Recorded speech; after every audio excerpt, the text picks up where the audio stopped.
We got Congressman Jody Hice standing by on the hotline. Congressman, how are you, sir? I'm doing great, Austin. Listen, no apologies needed. It was my fault, man. Well, you're literally the only human being in Washington D.C. that we would be talking to that knows the ins and outs of talk radio, and you know how it goes.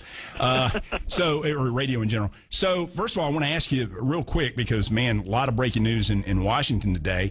How do you feel about the news that President Biden has just sent 2,000 troops, I think was it from Georgia or from North Carolina, over to Ukraine to stand toe-to-toe with Putin's people? Well, look, it's got to be done. There's no question. It should have been done months ago. This has not been action by Putin that has caught anyone off guard or anyone off their game plan. I mean, this is something everyone has been watching this coming for months. It's the right move. I mean, we've got to send folks over there. They're not actually going to Ukraine, as I understand it. They're going to the NATO forces over there at this point, just in terms of a show of strength and support for our allies, for NATO, and a sign of saying to Putin, you better not cross this line or there's going to be trouble. So it's getting interesting. It's a shame that we've gotten to this point of tension. Like I said, this is something, in my opinion, that could have and should have been resolved months ago.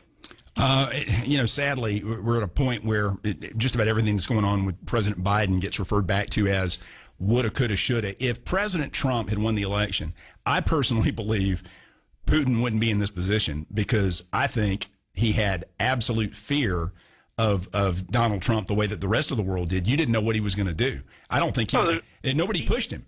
Yeah, there's no question about that, Austin. You are 1,000% right. This would never be happening if Trump were in the White House.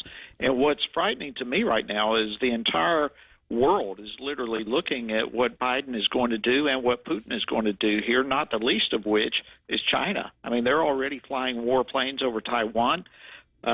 North Korea is shooting off missile tests almost on a weekly basis.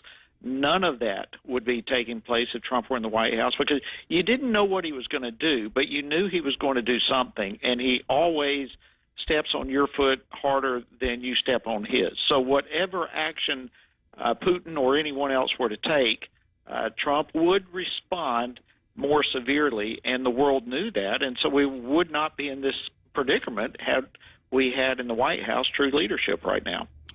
There's no doubt about it. None whatsoever. Are you confident at this point that President Biden is making his own decisions? I mean, I'm not trying to be disrespectful. I swear I have enormous respect for the office of the president. I don't want any harm to come to the man, but it's clear to me he's operating with cognitive disabilities, in some days in a profound sense, some days in a subtle sense, but he's just not all there.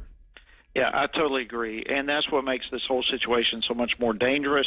That's what makes even things like the vax mandates that are being pushed and forced, none of this is for the good of our country.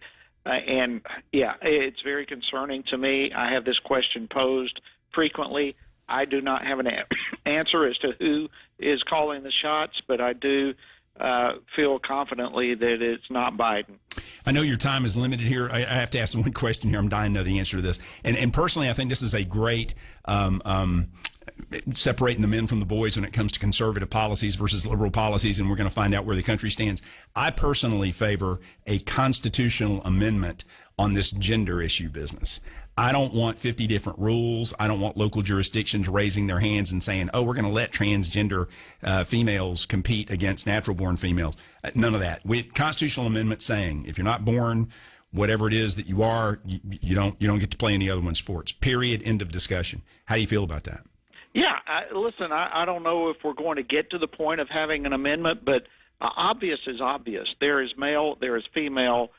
They are different, and for anyone to think that just because they identify something different than what they are is insanity. I mean, this would have been looked upon not too many years ago as some sort of illness, and yet now we are trying to normalize it and force it into our society.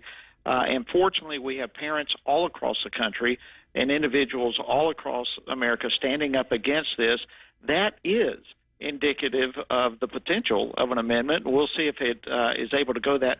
My big question mark, Austin, is I don't know that an amendment could pass here in Washington. That's the issue. I think it could nationally, but getting something like that, even as commonsensical as it is, as obvious as it is, across the goal line here in Washington, D.C. is a pretty tall order. You don't think if we push that during a presidential year that it would really shake some people up? Because even the most diehard liberals in the inner cities of Augusta, Atlanta, Columbus, Savannah, you ask them that question, they're going to side with the conservatives every time. Yeah, I think it only happens in a presidential year, though. But, yeah, that is a good point, that perhaps that could become an issue later on. Yeah. All right. Well, listen, always an honor. You know, you're welcome anytime, and thank you for letting us have some of your limited time this afternoon, Congressman. My privilege, Austin. Right. Thank you much. Thank you. All right.